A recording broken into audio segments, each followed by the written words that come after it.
Bismillahirrahmanirrahim. Dans ce vidéo, on va voir la structure du sol. Donc, que veut dire la structure du sol? La structure du sol, c'est le réarrangement des éléments minéraux d'un sol.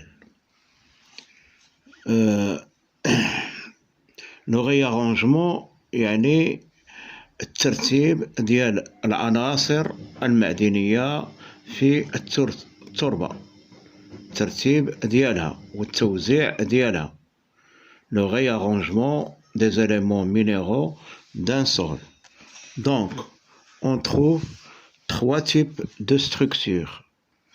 Structure particulière, structure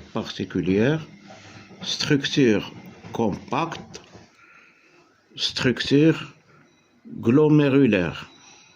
Donc, la structure particulière, c'est une structure où les éléments sont séparés entre eux, La structure particulière veut dire des particules sont séparées entre eux. Structure compacte, les parties sont réunies entre eux par l'argile.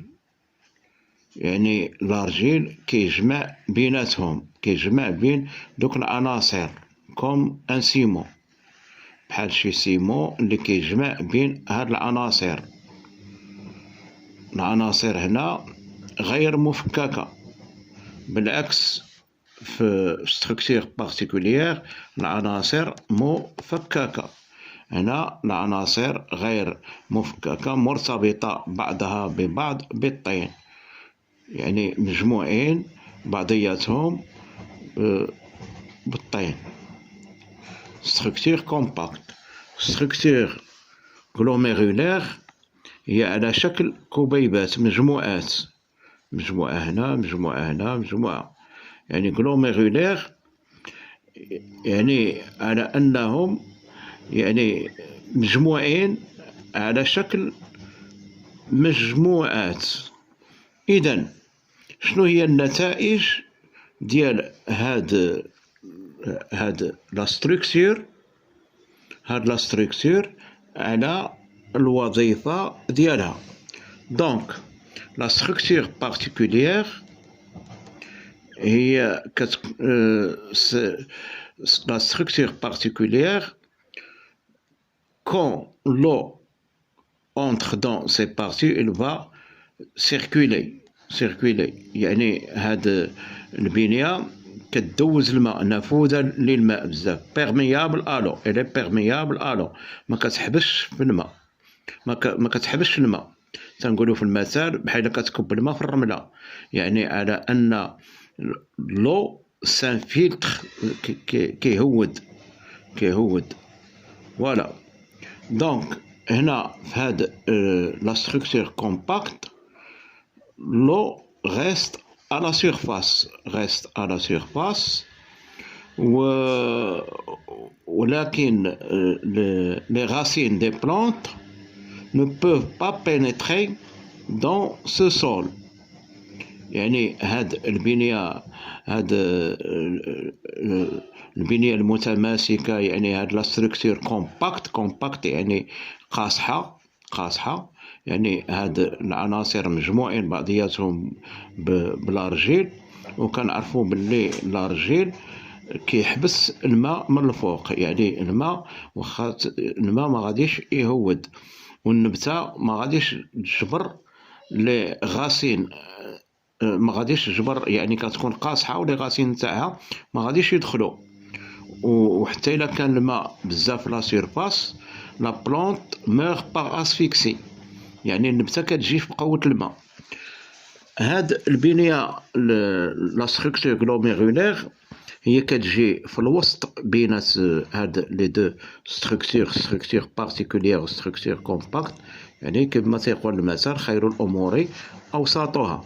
هنا كنجبروا مجموعة، وهنا مجموعة، وهنا مجموعة، يعني بون لي راسين دي بلونت، الجذور ديال النباتات كتجبر فين تشد، كذلك هاد البنية كتحتفظ بواحد النسبة ديال الماء، وإلا كان الماء بزاف كيهود، كتحتفظ غير بالماء اللي غادي يكفي للنبتة. يعني هاد لا ستركتور غلوميرولير هي اللي صالحة للفلاحة، علاش؟ لأنها كتحتفظ بالماء اللي كيكفي للنبات، وإلا كان شي اكسي ديال الماء تيهود لتحت وكيجبر، والهواء كذلك كيجبر منين يدخل، والجذور ديال النباتات كيكونوا ايغي، يعني كيكونوا مهويين وكيجبروا الجذور فين يشدوا. يعني هاد البنية، هاد لا ستركتور غلوميرولير هي اللي صالحة للفلاحة.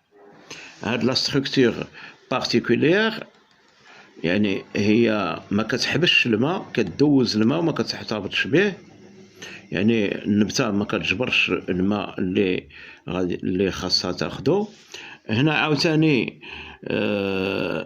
لا ستركتور كومباكت كتكون العناصر مرتبطه بعضياتها بواحد ان سيمون كي لارجيل، وكنعرفوا باللي لارجيل راه كيكون غير نافذ للماء، والماء كيبقى على السطح، والنبته كتقدر il peut mourir par asphyxie، كتقدر تجي في هذه النبته. وكذلك ملي كتكون هي قاصحه، الجذور ما كيجبروش فين يشدوا، غير صالحه للفلاحه. بالعكس هاد لا ستركتور غلوميرولير فيها جميع الخاصيات الفيزيائيه اللي كتجعل ان الجذور ديال النباتات يجبروا فين يشدوا. فيها الهواء اللي كيخص للنبته، لاكسي كيهود بحال باش داك الماء الا كان بزاف ما غاديش يضر، الا كان بزاف راه غادي يضر النبته، ولكن الا كان بزاف كيهود وكيخلي غير اللي غادي يكفي للنبته.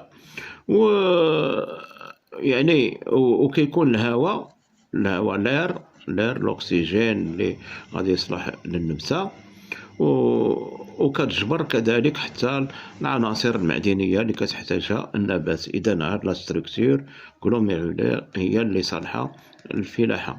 والسلام.